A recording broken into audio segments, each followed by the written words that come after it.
I love that more nations and more businesses and citizens themselves are boycotting Israeli products as it makes it harder for the Israeli government to gain funds to continue their war, or not war, but their genocide of the Palestinians, and it um, makes it harder as they're truly unable to fund their own selves, which is why the Israeli government relies upon other nations uh, giving them money or trade with other nations and selling products in other nations where they create products on stolen land.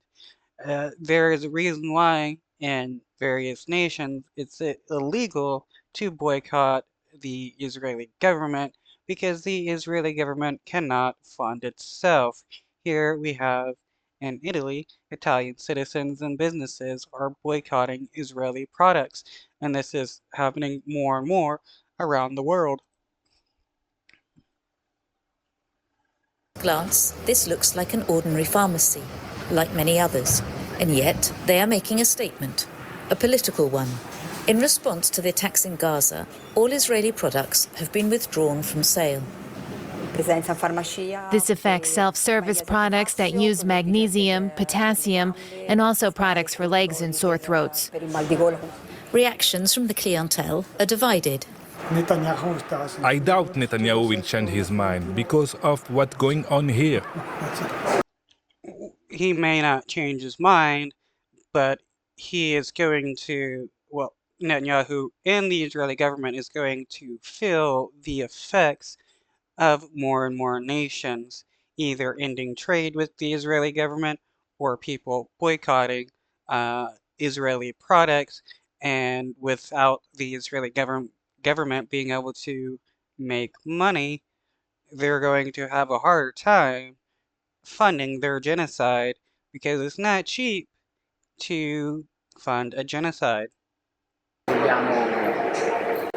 It's a way for us to show our position and to express our point of view. It's a drop in the ocean, but it's important. 7 other local pharmacies are participating in the boycott. In the district of Sesto Fiorentino, about 10 kilometres from Florence, this initiative was launched by the town's mayor. Here, we have a local council decision. We are discontinuing all institutional relations with the Israeli government and with Israeli organizations, and have given a mandate to all businesses linked to our local council to boycott Israeli companies. We want these companies to put pressure on their government so that international law and human rights are respected.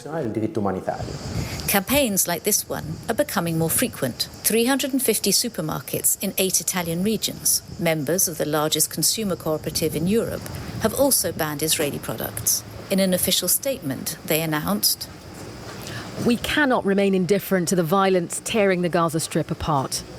the chain is now offering Palestinian-made products, such as the Gaza Cola, whose profits go to helping the Gazan population, a drink. Okay, that's awesome. Yeah, support the Palestinians that are still able to create products and sell them around the world because it will help more Palestinians survive while showing the Israeli government and the world that you don't want to deal with the Israeli government. That is becoming more and more popular in Italy. It's just a can of cola, but it's very important because unacceptable crimes are being committed in the Palestinian territories against civilians who haven't done anything wrong. But the marketing of Gaza Cola is not welcomed by all. This shop in the south of Rome was subjected to a wave of online abuse. The manager says she's the victim of a hate campaign, proof that the Palestinian question remains divisive in Italy.